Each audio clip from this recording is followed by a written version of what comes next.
Hi, I'm Amy Edwards, and welcome to the Edwards Table. This podcast is all about real conversations, the kind that come from life, love, family, friendship, and all the messy, beautiful parts in between. I started this show because I believe in redemption stories and in sitting down together to talk about the things that shape us, heal us, and sometimes just make us laugh. So grab a seat, take a breath, and join me, because there's always room for you here at the Edwards Table.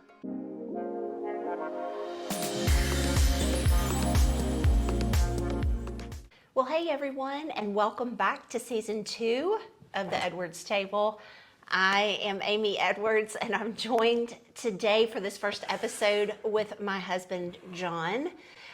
We are super excited to have you all here at our table to hold some conversations and just talk more about our story together, I guess, as a married couple. Tell folks a little bit about John's vantage point of, if you listen to season 1, my whole story. So let's just jump in, and I guess we'll start with kind of who you are and before we met. Like, what did your childhood look like? I know it's rather a stark difference from mine. Absolutely.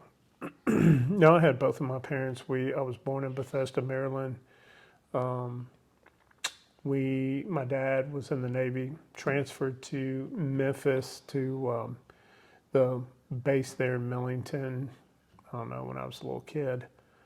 Can't remember exactly how old I was, but we pretty much grew up in that Memphis area for the most part until I was a teenager, starting my sophomore year of high school, I think, and then we moved to Atlanta.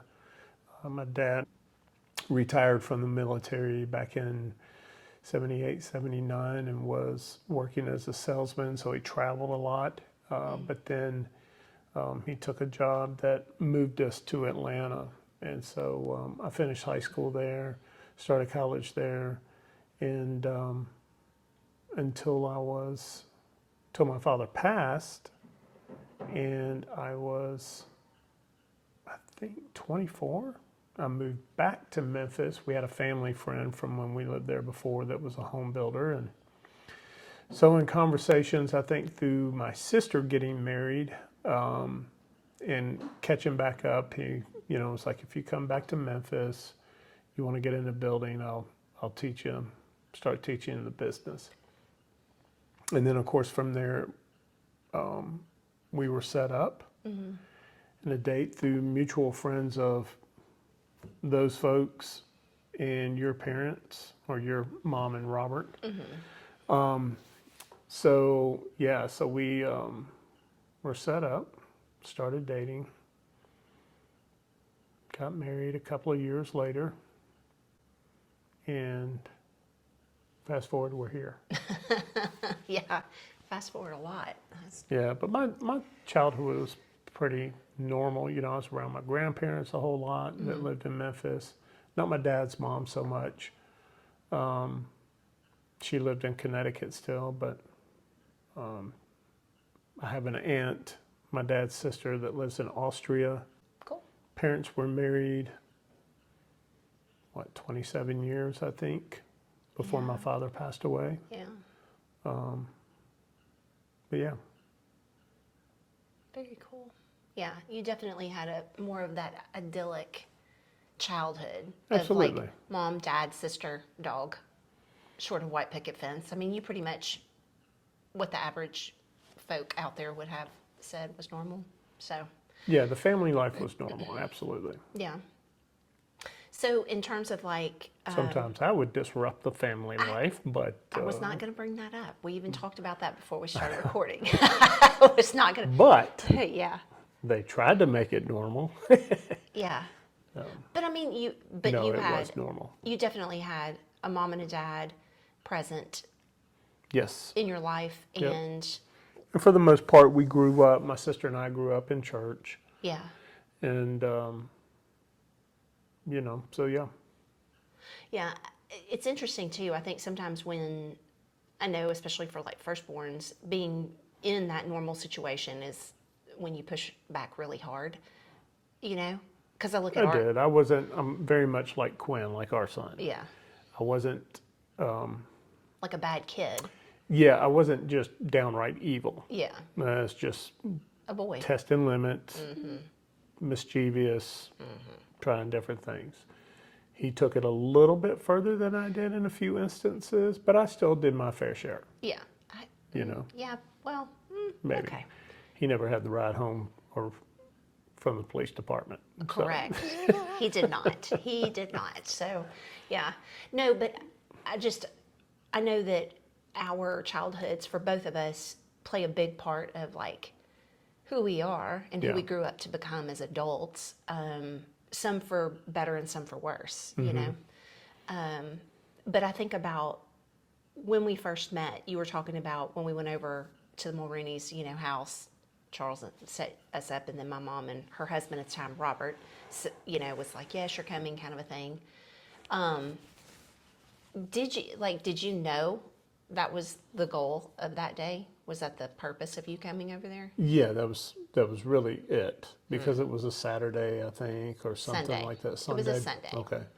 Yeah, I only know because of just how my memory works. Yeah, I gotcha. So, but yeah, that was the sole purpose, really. I didn't have a whole lot going on. I didn't necessarily, when I moved back, I didn't reconnect with old friends from my childhood. I had kind of moved on when we moved Yeah. to Atlanta, and I'm sure vice versa. But I just didn't really connect with us. So it wasn't like I had big weekend plans every weekend and was out, going to bars or whatever else. I just was kind of hanging around. I think Charles and I would do a lot of going to his farm. He had 50 acres in Mississippi and they had some cows, so fishing pond down there. So I would do some of that on the weekends Yeah. sometimes. But yeah, so it was a setup thing Yeah, to meet me. go meet you. Wow. Yeah. Yeah, I didn't know that you were the purpose of me being there until the day of, and I was really mad at my family for doing that because I know I shared before. Can't imagine how angry you are now. No, I was angry because I had literally just gotten out of a 5-year relationship with a guy that I thought I was going to marry, and at that point, I really wanted to be single. Like, I wanted to date guys. I wanted to just go hang out with my friends. I didn't have any expectation. Well, I say date guys. I didn't even want to do that. I was ready to just be single for a little bit. And I mean, it hadn't been like a ton of time since that had happened. So and I don't like surprises like that at all. I act like when I'm going, like that's the first time I'm hearing that. Yeah, I know that. But for me, yeah, I was mortified to be set up with someone. I just remember very vividly that I was not happy to be there. And then it felt like 12 seconds of walking through the door, we got introduced, and Charles was standing there next to you and was so generous and asking if I could give you a ride home. Oh yeah. So I mean, that was, again, I knew I was going to meet you. I had a long-term relationship too, but it had been a year or two since that, maybe even long, maybe 3 years or something. But didn't know that at the time, of course, that yours was so fresh. But it was on the way over there. I was like, hey, got to play it cool. We walk in, I understand, you're going to ask if she can give you a ride or she can give me a ride back and whatever else. But don't do it as soon as we walk in the door. Let it ride for a half hour or so and then do that. But that's not what he did. As soon as he shook your hand and said his name, he was like, all right, I got to go. Do you mind giving him a ride home? I could see your mother, I think, was like, oh, no, she doesn't at all, before you could say anything. Yes, well, and being the good girl that I was very obedient as a child and as a young adult to my parents or my mom and her husband. But I don't know how well I masked how pissed I was in that moment. I It was mean, pretty well. I didn't see you being that way. I know we good. didn't like hang out and do a whole lot of talking at that moment. I No. think I was so embarrassed. They had a There's, kegerator. yeah, Thank God. So I went and had a beverage, an adult beverage, maybe two. uh-huh. It was like, woo, yeah, all right. Yeah. How do we re-enter now? Uh-huh. So Well, and what was funny too was, I guess, well, I don't know that this was planned on my family's side because typically we would have all ridden together as a family, but my mom and Robert went because I was absolutely dragging my feet getting ready. well, who knows? Maybe they all planned this Maybe they thing. did because honestly, I would have ridden with it. That didn't even make sense for me to take Yeah, a separate yeah, car. yeah. Other It was than kind of odd, other than maybe I didn't know what you were doing. Maybe you were coming from work or Yeah. No, we had something gone to else. church that morning and I had like curled my hair and had makeup on, whatever. I literally went up into my bathroom, brushed all the curl out of my hair, wiped all my makeup off, put on the rattiest t shirt and shorts and a pair of Tevas. I came ponytail on top of my head. I was not having it. I was so mad that they were doing that. And my mom and I got into an argument over it. She was like, "You are going." I was like, "I'm not going. I'm not going to go meet some guy that you don't even know who he is." She was like, "Well, the Marinis know him. You need to come on. You need to get out and meet people." I'm like, "Mom, I don't want to meet people. I'm going to hang." That night I was supposed to go out with my girlfriend from college and was all excited about that. And obviously I was obedient. I did what I was told, but I was not happy about it. I was so mad. And so even rode over there with in my mom's car. She was like, "You can drive my car," trying to make it a sweeter deal. She had a little convertible and I was like, and it doesn't help, but even to the point of like going with the top down, my hair just, I was not trying to look good at all. That day I was really mad. So yeah, I remember then when it was time to go, I told you, I was like, "Listen, if I'm going to take you, I'm going to have to go now because I've got plans tonight or whatever." And lo and behold, it wasn't like jump in the car, 10-minute ride to where you needed to go. No, no.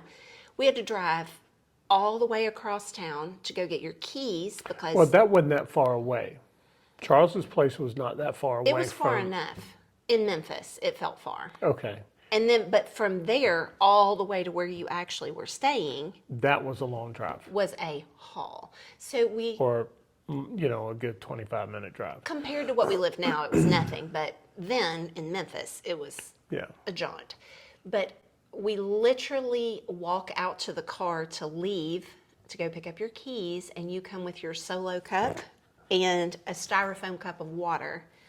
And I'll tell you why I remember that at the end of our meeting that day. But you set the cup, the red Salo cup, which happened to be beer, in the floorboard.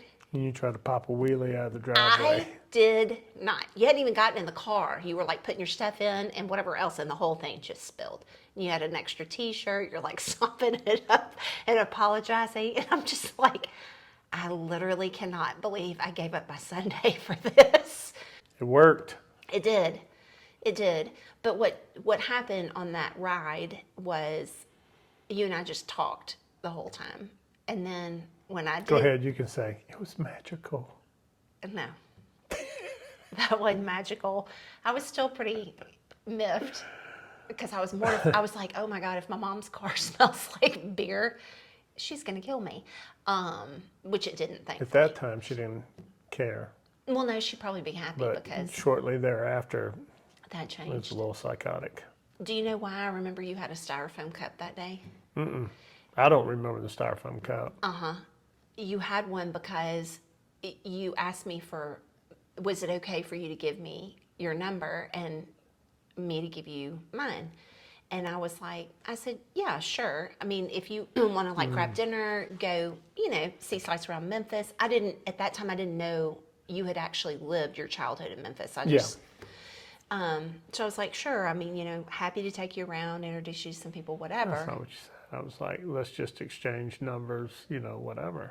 It is what I said. And you said that, and you had a pager number and a cell number, and you wrote it on the cup, and then you wrote my number and tore it off of the cup and took it with you.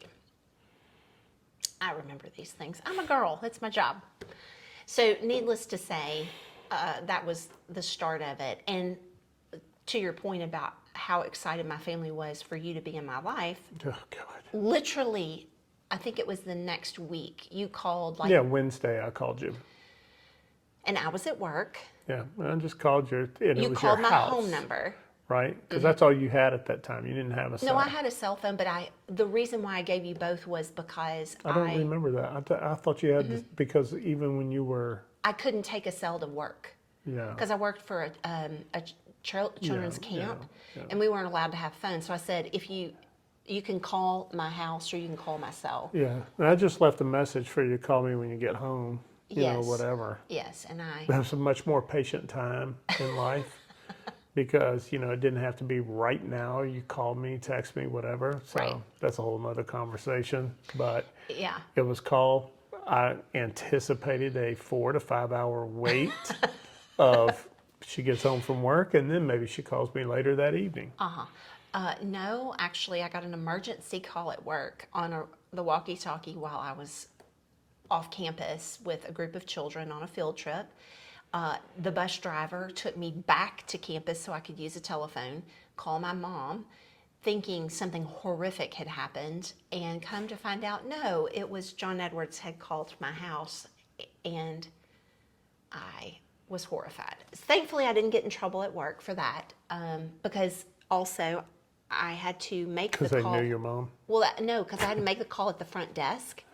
So there's like Oh, yeah. people everywhere, and I was like, oh my God, yeah, I was horrified. But needless to say, I called you back, and when I got home, Yes. and we went out for our first date that, I guess, Yeah, Friday. I think you told me about that when you called me back, and I was like, that was not my intent. Not at all. I was See? just calling to see You should have been a red if flag, you babe. wanted to go out this weekend sometimes, trying to be respectful of time. So, if you'd already made plans or if you had plans coming, you could plan this and whatever else. Yes, Ask you if you'd like to have dinner Friday night or something. yes. And I said, yes, that would be great. And we did. And then it was dinner every night thereafter. It was. Yeah. I think what's so funny is like I think it was our second or third date. I can't remember which one exactly, but I just remember when you dropped me off that night and walked me to the door, and I came in the house, and it was like I knew you and I were going to get married. And if I'm honest, in the moment, I was irritated because I was like, I really wanted to live the single life, and in my mind, the single life, go party and Yeah. just be promiscuous and go do all the stuff that I'd never done, because I dated someone and exclusively for 5 years. I never went with anybody, out with Yeah. anyone, did anything with anyone or whatever else. Yeah.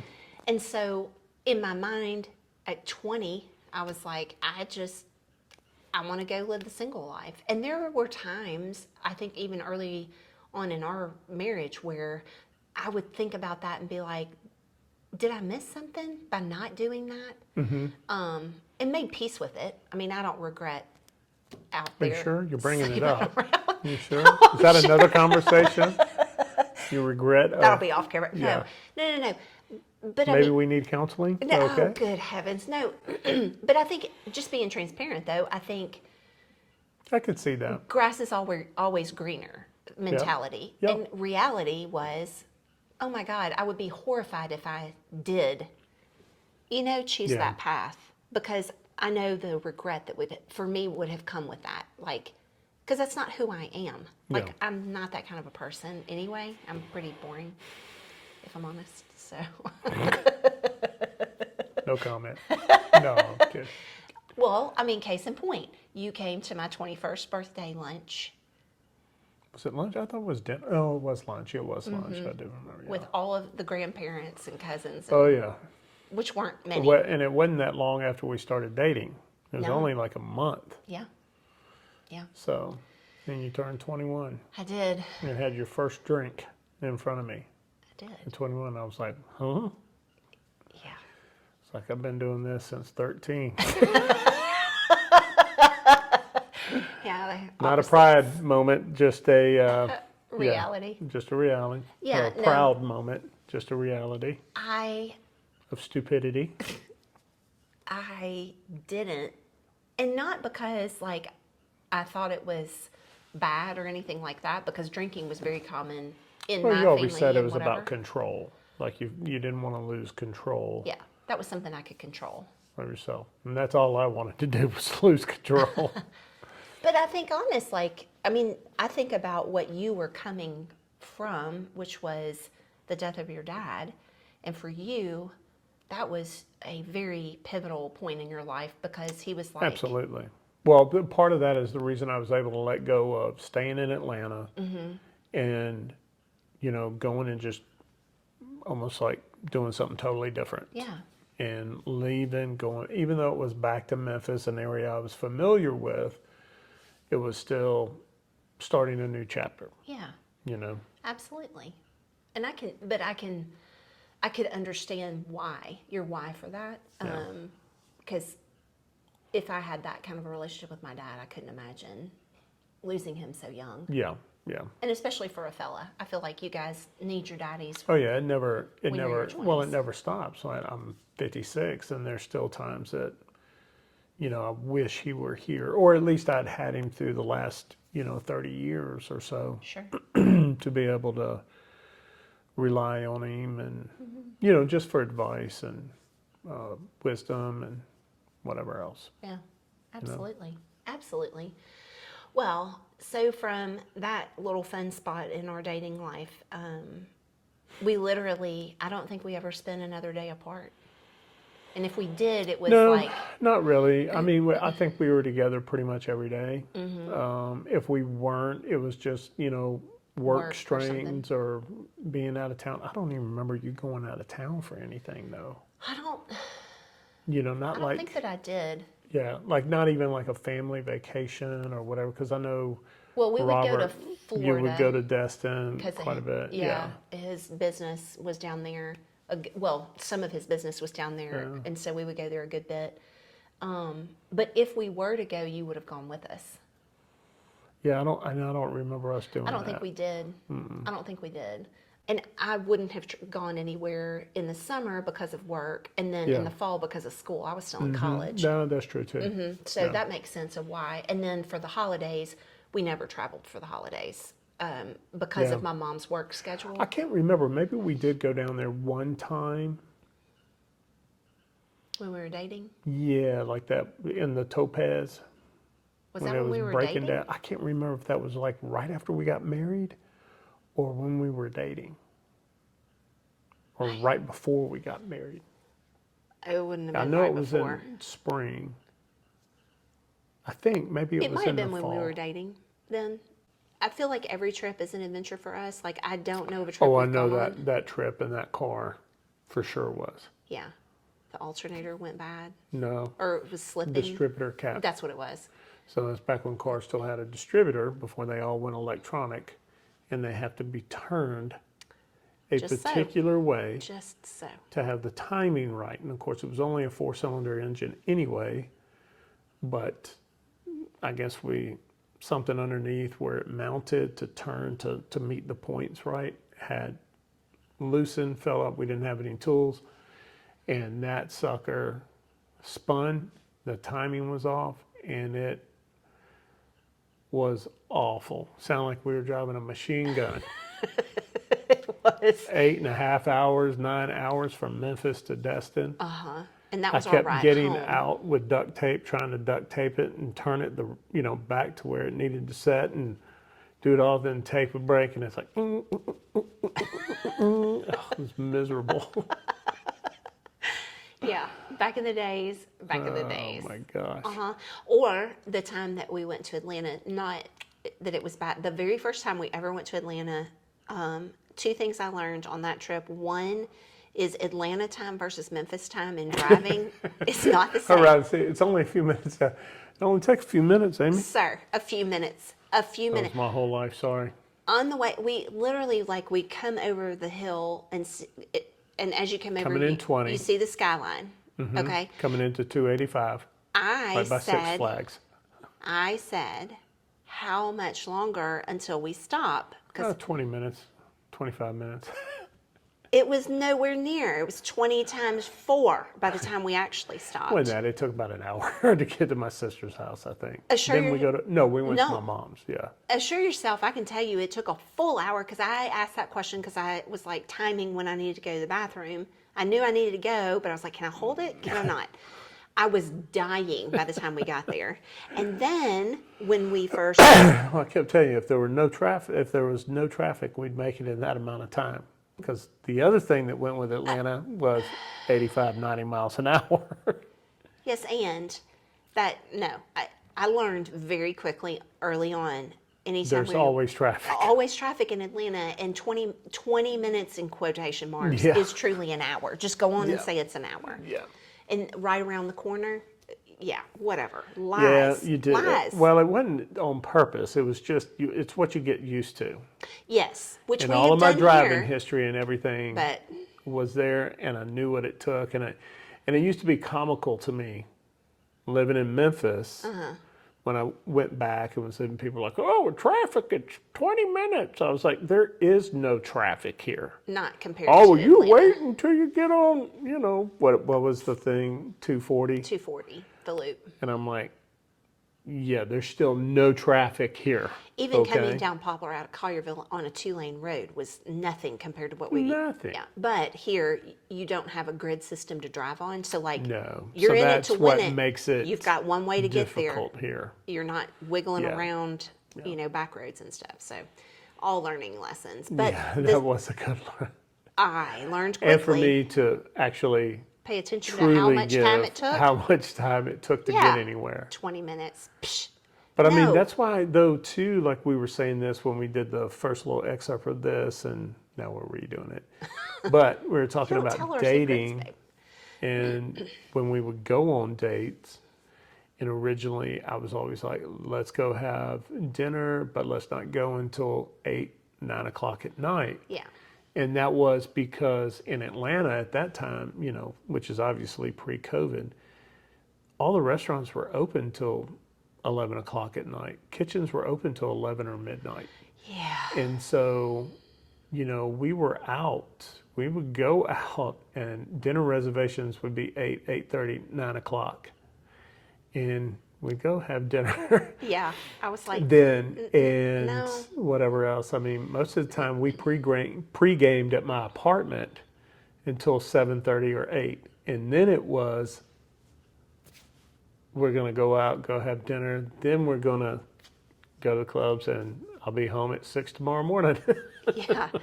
And then you came and asked me out. And when the first Then time, Memphis just shut down at 10:30. Period. yeah. And it was like Even- crickets. I mean, Beale Street had a couple of bars that would stay open. I think Silky stayed open. Yeah, I think midnight, 1 o'clock was about all that they would do. Yeah. But past that, no. No. And so, yeah, I was like, I don't know what. Me, I was used to You're doing. Dion's Club, Club Anytime. So nice. Yeah. Not the case in Open Memphis. 24/7. Yeah, that there was. I mean, maybe there could have been, but nothing I knew about. And if it were something that was open, I probably wouldn't ask you to take me there. So, Yeah, you probably. yeah, Yeah, we're gonna leave that there. yeah. Anytime was not like that. It was just a club. Okay. Okay. God. Which explains why my second thing that I learned on my first trip to Atlanta with you was when you took me over to your friend's apartment, and several of your friends were congregating there, and one of them walked up to me and asked me, hey, how much did he pay you for you to come? And I was like, I said, he didn't pay me to come. I agreed to come. And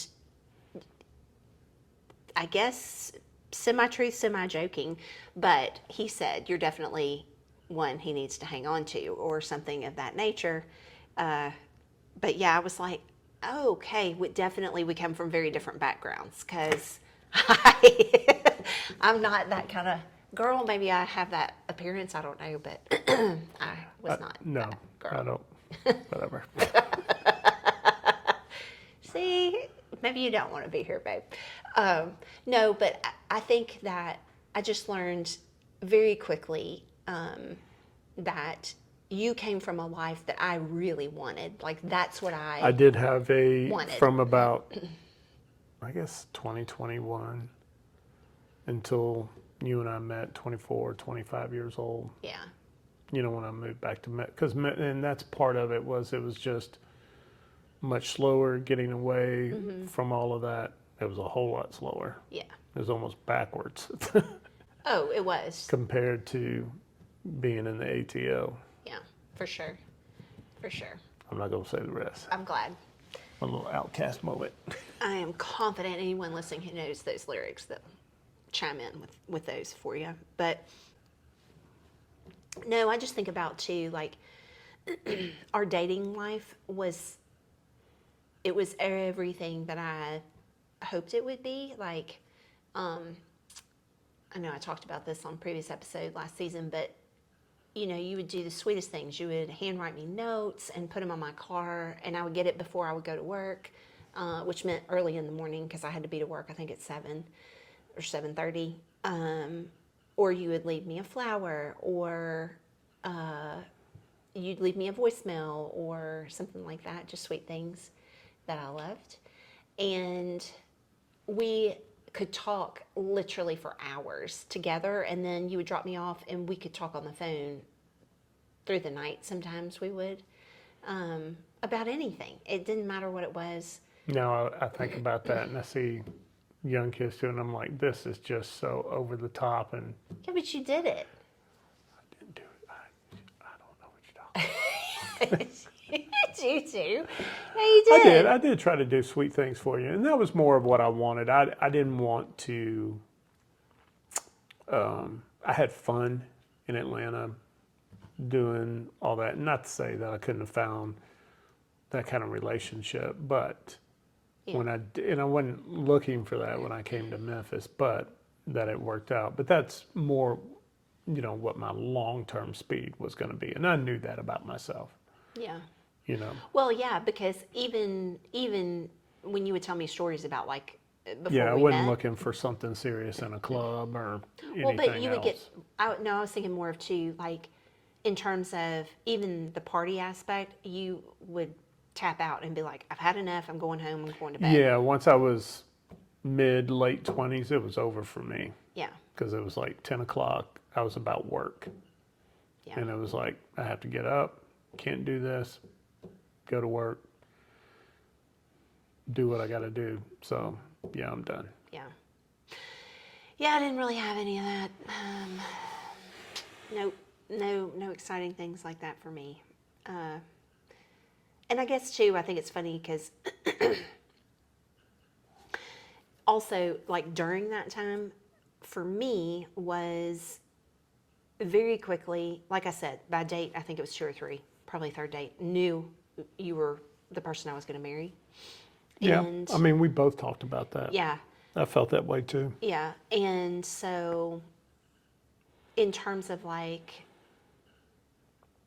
I mean, I've talked about it already, but like in terms of like our physical relationship or whatever, all bets were on. I was like, okay, great, let's do all the things.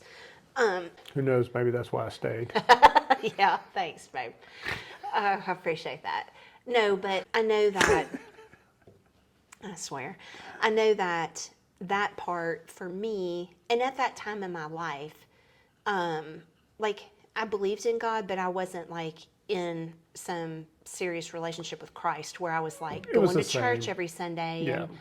and, and really putting that at the core of my actions, my words, what I was doing and whatever else. Yeah, absolutely. Same thing for me. And I became a Christian 13 or 14, I think, and vividly remember that. Yeah.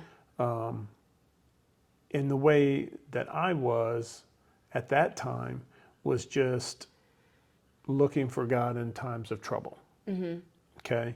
So the long-term relationship that I had, when that broke off, being devastated, whatever else, That was the time I returned to God again, going to church, praying, whatever else.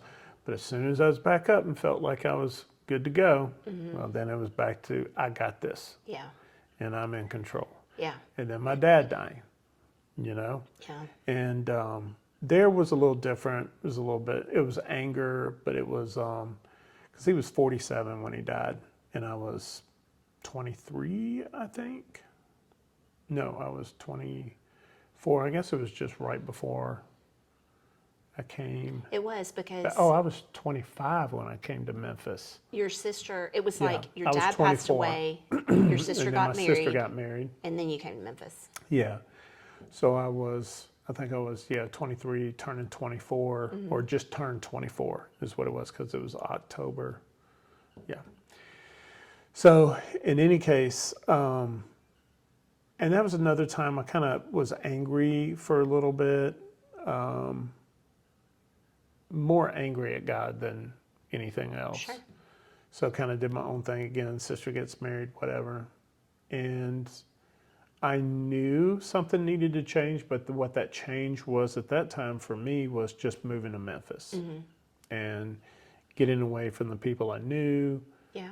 I was hanging with, because I kind of felt like at that time that direction for me wasn't going to produce anything, Yeah. nothing productive. And I did want to be successful. And so I needed to make a change, Yeah. you know. So, and then there were other times too, even in our relationship. Oh, yeah. But to your point, everything was going good. So I had it under control. Right. Yeah. That You was know. very much where I was too. I knew things were wrong, especially, you know, in what we were doing in our relationship. Yeah. But it felt so good. Oh my No, God. okay. But I mean, So wrong. But I mean, truly, but seriously, I mean, it was we like, both knew that. yeah, and it got in control. I'm going to marry you anyway, so it doesn't really matter. We justified it all. Whatever. Exactly. Yep. No. And what was wild too was like, yeah. Side note, that always makes me so nervous. I'm like, one day I'm going to see your head like laying down on the floor because you've like smacked your, like yanked it. Anyway, sorry. But one of the things that, like for me too, during that time, it wasn't that my mom and Robert didn't attend church, right? But it was more of, Pomp and circumstance. it was. We did it Yeah. as a checkbox. Like And I started going with you too. I know we we didn't would do go. it every Sunday, No. but you know, we would go pretty often. Especially on any of the important Holidays. holidays of Christmas, Easter, Correct. whatever else, Correct. you know. Yep. And so again, it was But even in doing that, and I think we did that when we were dating some, going with them. And of course, I was going to tag along because anywhere you were, I wanted to be. right. But even in doing that, though, and as much as you sit here and you hate to say that out loud, it had an impact Yeah. on us going forward, because that's where, like, some of our best friends came from. Sure. They all had a profound impact on our life, Yeah. in our relationship, and our relationship with Christ Sure. as it grew, as we were growing. Yeah. So I guess my point to that is never discount, even if you're going for show at the time, or the pomp and circumstance and whatever You else. come hungover, high. Yeah, because it like- just, you never know 100%. when it will change, right, Well- for that individual.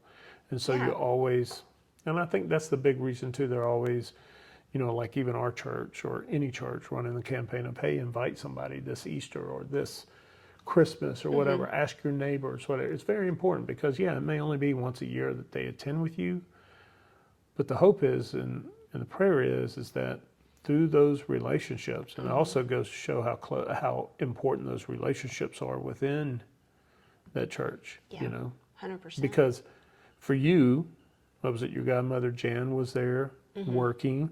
Yep. So what that did in turn, especially once we got married, was I started coaching up there Yeah. through the church, Yeah. you know, and which made us more involved, made us on campus much more often, being involved with others, Yeah. you know. So it all just grows and breeds and breeds and grows that relationship. Oh, for sure. Well, and I think too, like, I mean, honestly, any moment, At least I know for me it did. well, yeah, but I think any moment like that, when you come into contact with someone who is a Christ follower, as simple as a conversation, a look, just a reaction, it can be anything that what seemingly feels very insignificant, but when you start adding all of those little pieces together, you know, it grows, like you said, and exactly with attendance and things like that. I mean, the unfortunate part was when we were dating, that's not what we were doing Yeah, we weren't there yet. at all. We were having a really good time together. And I know that in the last I season, think we still have a pretty good time together, we don't we? we have an awesome time together. But in the last, Whatever you think that means. yeah, take it as you will. We are married and have kids, so you can fill in the blanks. No, but I know one thing that I definitely wanted to kind of talk with you through was in season 1, episode 3, I shared a really poor choice that I made after several months of us dating, and I hadn't been feeling really good, and so I told you about it and was like, oh, I don't feel good about this. I think I may be pregnant, and so I made you, well, I didn't make you, but I asked if you would like take me to a really seedy part of town and to a bathroom that normally I wouldn't grace the presence of because it was filthy and gross, and did that pregnancy test and found out I was indeed pregnant. Mm-hmm. And I know when I shared this story before, I talked about like kind of my perspective of, you know, my family kind of, it was always told to me like, dress promiscuous, have a few drinks, have a good time, and don't get pregnant if you're not married.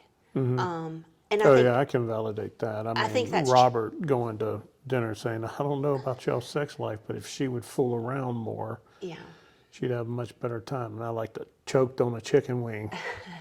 So, at Hooters. but all I could figure is, all I could think of in that moment is if my father were alive, there is no way he'd have that conversation about his daughter. Yeah, No way. It would more be the other way. If you so much as breathe on her, I will cut your giblets off and yeah, kill you. yeah. Well, know? and that was the thing. So like throughout our dating, Yeah, you had kept telling I me kept stuff like telling you that, and I was stuff. like, "Oh, come on, you're exaggerating this a little Right. bit, you know, whatever else." But that was within 3 months of us dating, And it all, like, I think and sometimes, I was like, "You got to be kidding me right now." yeah, a lot of what I was telling you, I'm sure from your perspective, seems so far-fetched. Like, Yeah. because you're seeing them in one light, and then Yeah. what you're not seeing Oh, I witnessed it was finally. behind closed doors. You got brought to the party, though. Before we got married, I witnessed it quite a bit. Yeah. And so I think that Cray, cray. that was one of those moments, though, in our relationship where there were multiple times that I had these feelings, and occasional times where I would tell you, I totally understand if you want to leave, because I didn't want to bring you into that for life. Yeah. I felt like it was told you, unfair. I was like, but my thought was, and this is based on my example, which was my mother and father, which is one, you know, if we really loved one another, you don't quit.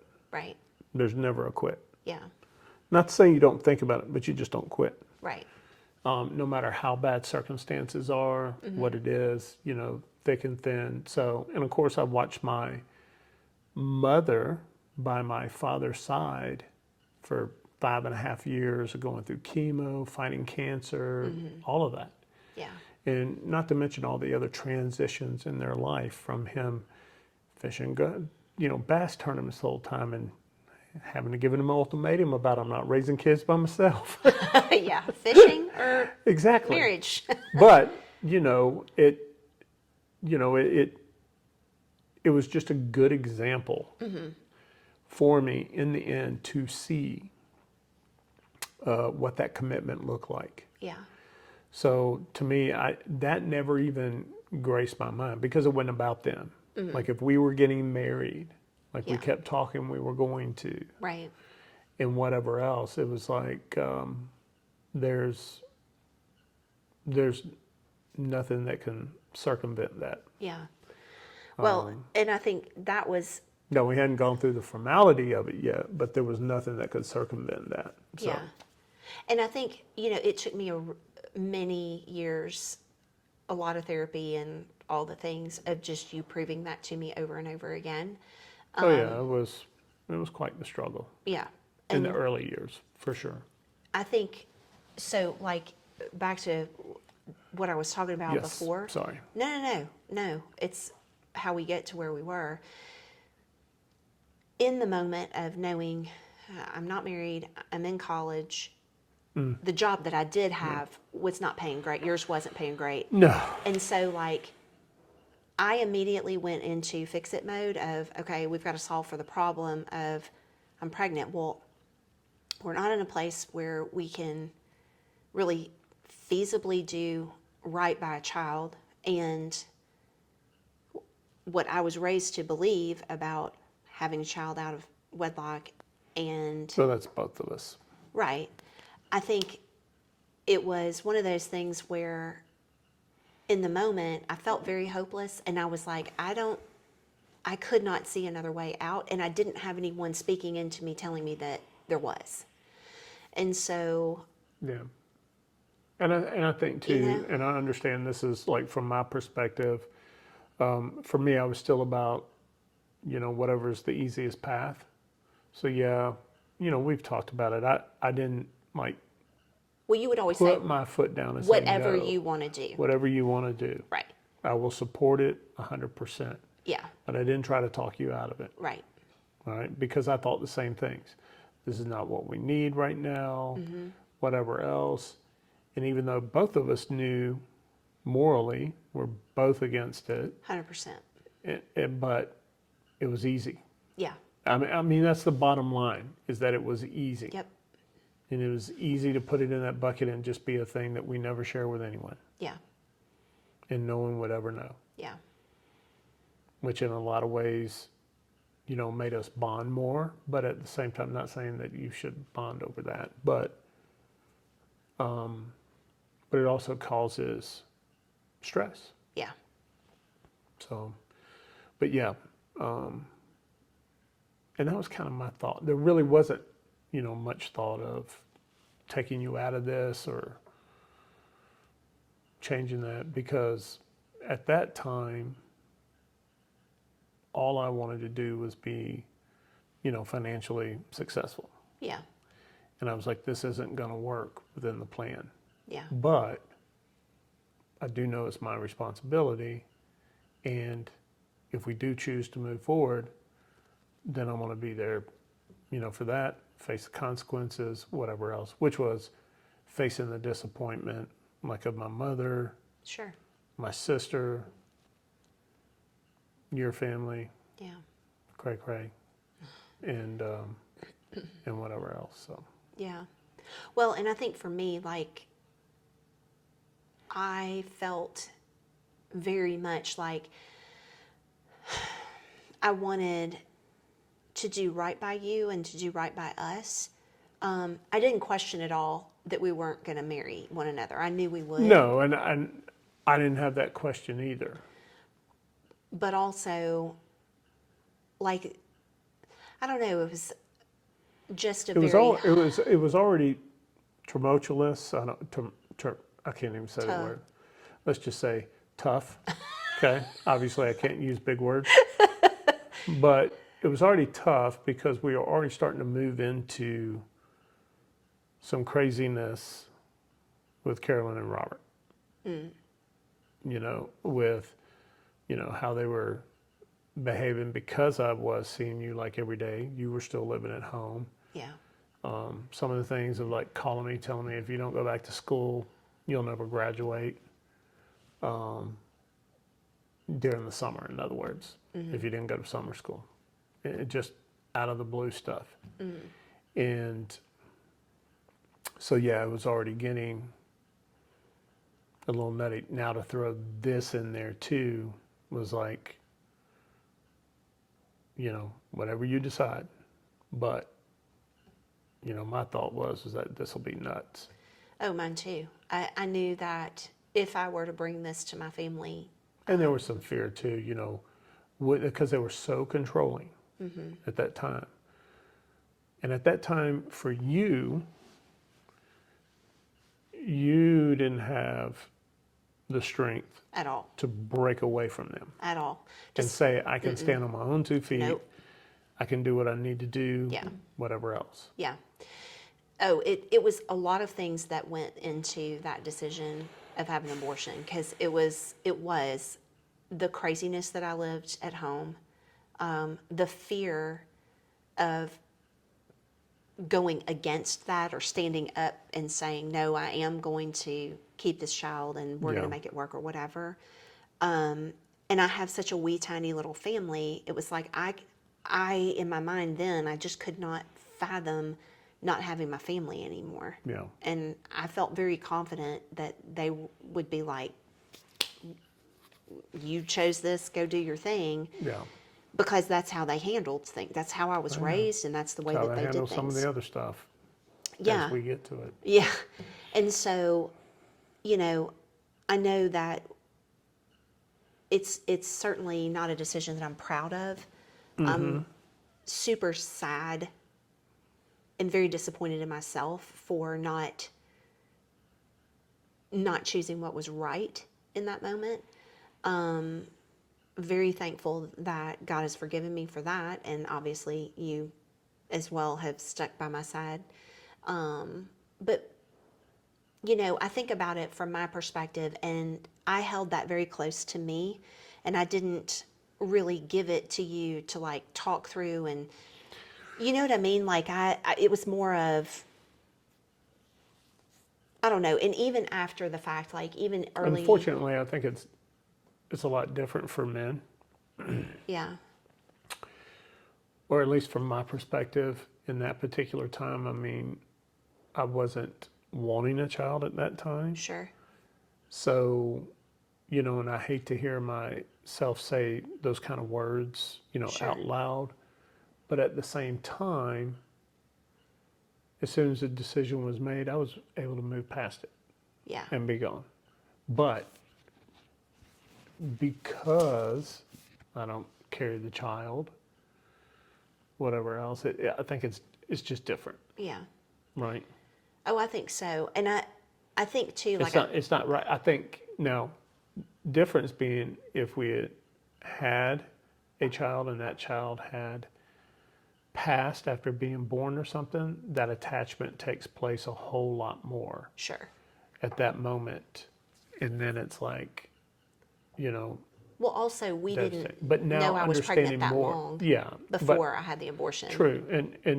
But understanding to where I am in my relationship with God, in Christ, and as we've grown in that, it becomes more attachment now and really thinking about it Sure. than it ever was back then. Yeah. For me. Yeah. I know it wasn't for you, but for me. Yeah. Well, and like I said before, like I held it very close to me, and I didn't And my really. sorrow comes more from that, is that your heart was broken over that, Yeah. which breaks my heart. Right. And I think that it was one of those, like I say all the time, I take all my trauma and put it in these beautiful Tiffany boxes and tuck them up on the shelf, and then that way I can look at them and they're beautiful, and I don't really have to think about the ugly inside. And that's what I did with it, is I just put it away and I didn't take it out to talk about. I didn't deal with it for a very long time. I just left it alone, And so Yeah. that much more distance from the actual when everything happened to when I actually sat down with myself and was like, okay, we got to stop this like self-loathing and shame and disgust for ourselves and holding on to weight and doing all the things and start loving yourself. But that took 10 years. It wasn't like in the moment, you know? Yeah, So, absolutely. but I think about, and I figure, I don't know, this might be a good kind of like moment to pause and then come back later and talk more. But like, Absolutely. as we went forward from there, very soon after we got engaged, because that was January, and then we got engaged in February. I think it was. So you're much better with the timing, Yeah. too. I mean, I know we got engaged in February, Yeah, but yeah, see, yeah. I don't even remember It was January. what time of year it was. Yeah. Oh, because I know exactly what I did that day, from the time I woke up until the time I went to bed. I can tell you everything, what I wore, everything. And I think like thinking about those first, because we dated and were engaged a total of like, what, a year and a half, I guess? Yeah, we weren't engaged a full year. Right. Yeah. Yeah. Yeah, about, We got about that. engaged in February, we got married the following January. Yeah. And we had started dating the previous July. Is when we started dating. Yeah. So it was like a year and a half. Yeah, I guess it was. It was July, and then that February after us when we, Yeah. yeah. So like a whole lot happened in less than a year. Yeah. And I think it's foreshadowing for our story, because it feels like we have those chunks of time throughout our Yeah, relationship. it feels like it's much longer, you know, looking back on it, but it really wasn't. But I think because there were super high highs and super low lows, Oh, yeah. And so I think that obviously before we got married, we brought some baggage. I brought a ton to our marriage. You had some with like dealing with death of your dad and Yeah, the loss of my father. that kind of stuff. Absolutely. But it kind of, as you said, the crazy started to really get untucked and showing. Yeah, in a very short while, probably within that fall when you Putting that started ring back on to my finger school. was yeah. that Yeah, it was was like the a light switch. That was, and it was an absolute light switch. And I was like, what has changed in the last 24 hours? It's when you got your mat and Could stand in the garage on my mat. there's a lot. So I think we'll pause for today and we can come back and talk more, because the next chunk of our story for sure, of getting married and me graduating and us in our first year, there's a lot to unpack in that little stint of 1 year. It seems like everything we've done, there's a lot to unpack And within our life. I mean, seriously, I know. sometimes it's like, you know, you got to look at it and you think, in 29 years, y'all are making this crap up. Correct. It does seem that way. And And it's like, no, I promise you, we're not. I know. Well, and that's what I've heard from people who have watched season 1, is they're like, I feel like once I got through episode so-and-so, like, what else do you have to talk about? And then y'all come back and it's another like chunk of stuff. And Yeah. you know what I mean? So, yeah. Well, with that, y'all, we're going to push pause for today. But John will be back with me again for next episode, and we'll pick up where we left off. In the meantime, always know this table, there's always a seat. And thank you so much. Be sure to give us a like and a subscribe for wherever you're following: YouTube, Instagram, TikTok, Facebook, all the places. Wherever the young people are, do all the things. Thanks, y'all, and we'll see you Help next some old time. folks out. See y'all next time. Thanks.